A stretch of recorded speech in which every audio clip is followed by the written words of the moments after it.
Hi, welcome to our channel. Telangana తల్లి విగ్రహ రూపంలో కొత్తగా సోనియా గాంధీ రూపకాన్ని తయారు చేస్తున్నారా అంటూ సోషల్ మీడియాలో అనుమానాలు వ్యక్తం చేస్తున్నారు.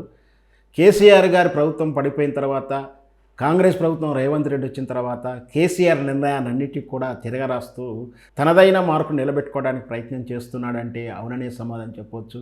చివరికి అది ఎంతవరకు దారి తీస్తుంది అంటే తెలంగాణ ఆత్మగౌరవానికి సంబంధించినటువంటి తెలంగాణ తల్లి విగ్రహాన్ని కూడా రూపాన్ని మారుస్తా అంటూ ఆయన తీసుకున్న నిర్ణయాన్ని యావత్తు తెలంగాణ సమాజం ప్రశ్నిస్తుంది.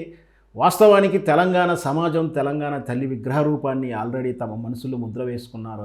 అయినా కూడా అది తెలంగాణ తత్వాన్ని, తెలంగాణ ఆత్మని కనిపిస్తలేదంటూ తన సొంత నిర్ణయాన్ని తీసుకుంటూ తెలంగాణ తల్లి సోనియా గాంధీ రూపంలో తయారు చేస్తున్నారంటూ కూడా సోషల్ మీడియా రకరకాలైనటువంటి ఫోటోలు వైరల్ అవుతున్నాయి. వాస్తవానికి అవి ఊహాకల్పితమైన రూపాలే, కానీ నిజంగా సోనియా గాంధీ రూపాన్ని తయారు చేస్తలేరు. అయినప్పటికీ ఆ నిర్ణయం వెనక రేవంత్ రెడ్డి లేఖితనం కనిపిస్తుంది. ఆల్రెడీ ఉన్నటువంటి తెలంగాణ తల్లి విగ్రహ రూపాన్ని మార్చాలని ప్రయత్నం చేయడం, కేసీఆర్ నిర్ణయాలను తిరగరాయాలని చూడడం అవివేకం అవుతుంది. ఇలాంటి తప్పుడు నిర్ణయాలతోటి కబాసు పాలవుతూ కాంగ్రెస్ ప్రభుత్వాన్ని పడేస్తానికి దారి తీస్తుందంటూ తెలంగాణ కాంగ్రెస్ సీనియర్ నాయకులే వాపోతున్నారు. రేవంత్ రెడ్డి నిర్ణయాల పట్ల వాళ్ళ అసహనాన్ని ప్రదర్శిస్తున్నారు. వాళ్ళు ఈ విధంగానుంటే రేవంత్ రెడ్డి మీద తిరగబడటానికి మేము సిద్ధంగా ఉన్నామంటూ కూడా లోపాయికారిగా కాంగ్రెస్ పెద్దలు తమలో చర్చించుకుంటున్నారు.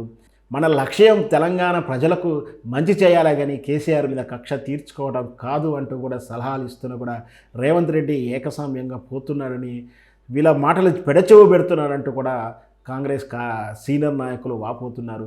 మరి తెలంగాణ సమాజానికి, తెలంగాణ అభిమతానికి, భావజాలానికి దూరంగా వెళ్తే ఖచ్చితంగా తెలంగాణ సమాజం కేసీఆర్ను కూడా క్షమించలేదు. కేసీఆర్ని కూడా ఘోరంగా ఓడించిన చరిత్రను మర్చిపోయి రేవంత్ రెడ్డి ఈ విధంగా అవివేకంగా ప్రవర్తించడం నిజంగా సిగ్గుచేటంటూ కూడా కాంగ్రెస్ సీనియర్ నాయకులే వాపోతున్నారు.